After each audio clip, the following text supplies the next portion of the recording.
Good evening, Professor DeLucia and class. My name is Jeremy Beatty, and the title of my speech is I Paid My Debt to Society, so why is my credit still bad? By the end of my speech, the audience will have an idea of the impact that removing the collateral consequence faced by convicted felons will have on society as a whole. Ex-cons could be more productive members of society if they didn't have to deal with all of the collateral consequences of their conviction.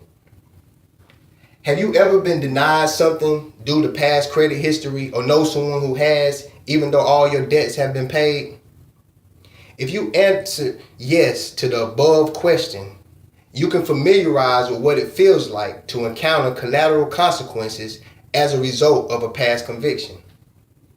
Today, I will attempt to convince audience members to support legislation that will minimize the collateral consequences faced by convicted felons. From personal experience, I know how hard it is to get past the effects of past mistakes. How many of you will be able to tell, just by looking at me, that I am a recently released convicted felon? This is a very important topic because felons are everywhere and look just like you, your pastor, and even the friendly neighbor, and they still have to have all their basic needs met. If they are not allowed to support themselves, society will ultimately be left with the burden. In this speech, I will point out how legislation that eliminates the scarlet letter of felon will 1. Make for a more successful transition back into society, 2. Help to curb the recidivism rate by offering other viable options for those who have paid their proverbial debts to society, and 3. Eliminate the burden that these men or women who have bad credit history are now placing and will continue to place on society. According to a document entitled We Are All Felons Now, being a felon in our society is a label applied to those who have been found guilty of breaking one or more of a set of serious laws in a court and sentenced to prison. For many of those offenses, the penalty is a decade or more behind bars. As those years go by, the world also goes by, and eventually the ex-offender emerges to a world often irretrievably colored by the felon label. How many of you remember Nathaniel Hawthorne's The Scarlet Letter?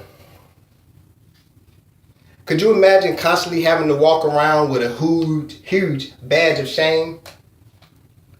Because of this proverbial scarlet letter, many people are being forced to face an already difficult world without the support of society. According to an article entitled Successful Reintegration After Incarceration Resources, those with a criminal history face many barriers to receiving public benefits, gaining successful employment, regaining custody of children, and obtaining housing. All of these issues are in addition to problems born out of societal stigma associated with serving time in jail or prison.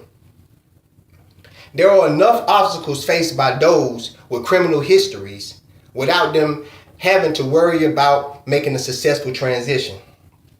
Many people with criminal histories already know that their bad credit history and subsequent scarlet letter will be a strike against them.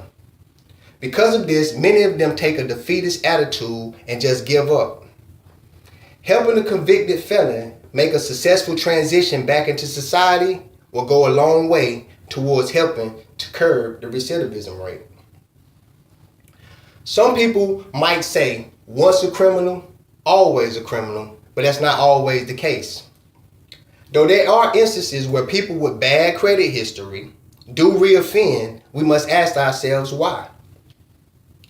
According to an article, A Fair Chance After Conviction, the Obama administration has worked diligently over the last 5 years to ease the marginalization of more than 70 million Americans with criminal records that can shut them out of jobs, housing, higher education, or the consumer credit system, sometimes for minor offenses in the distant past or arrests that never led to conviction. By addressing this problem, Mr. Obama is pushing the country to reevaluate long-standing policies that trap people with criminal records at the very edges of society, driving many of them right back to prison. The president also notices the long-term effects that the current policy labeling people with criminal histories would inevitably have on society. One thing that is for sure is that felons do live amongst us and are found in all walks of life. The environment that a person lives in and the support that he or she receives can determine whether or not they reoffend.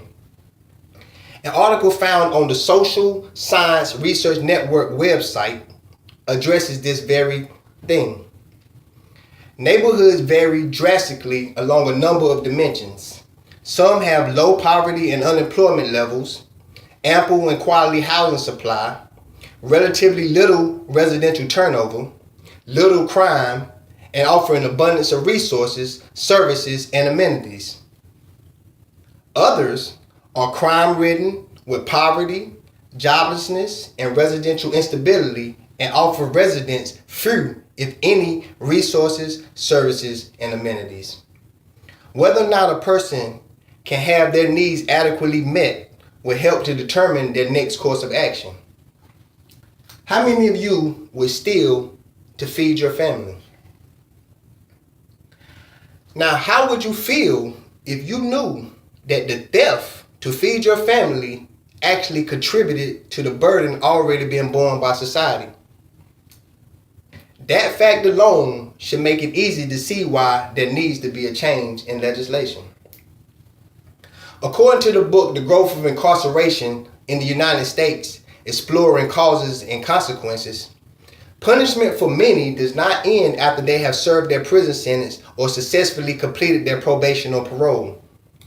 Many ex-felons and even some former misdemeanors are subjected to what is commonly known as civil death, or the loss of certain civil rights due to a criminal conviction.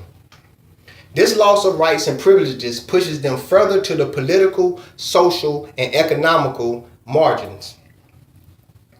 Not only is the burden borne by society economical, but social and political as well. Felons lose their rights to vote upon conviction. Some have their right superficially restored. We all know that politics play a major role in the dynamics of society. We need the support of these cast-off members of our society in order to elect legislators who will push for legislation such as what I am entreating each of you to support. The authors of the book go on to add, another major societal consequence is that the penal system has been consuming larger portions of many government budgets.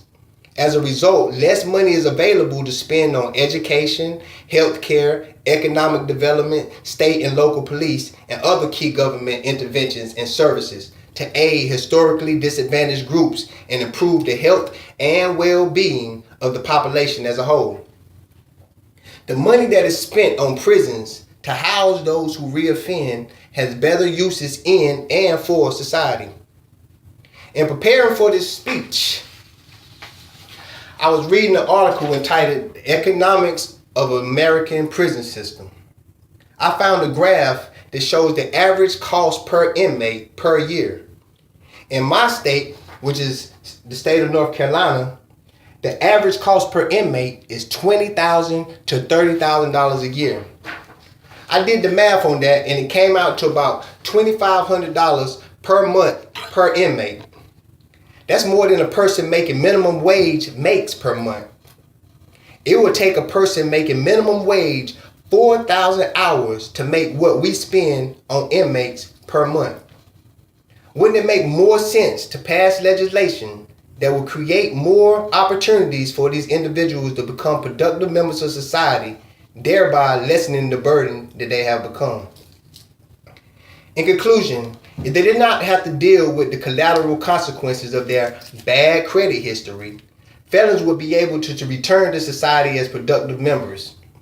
Legislation that eliminates the scarlet letter of felon will, 1, make for a more successful transition back into society. 2, help decur the recidivism rate by offering other viable options for those who have paid their proverbial debts to society. And 3, eliminates the burden that these men or women who have bad credit history are now placing and will continue to place on society. As I noted in the beginning of my speech, felons are everywhere. You can't recognize a felon by sight. just as you can't identify a person who has bad credit history by sight. Both categories of people share some of the same struggle. No one wants to continue to be penalized when they have paid off their debts. I ask again, I paid my debt to society, so why is my credit still bad? Thank you.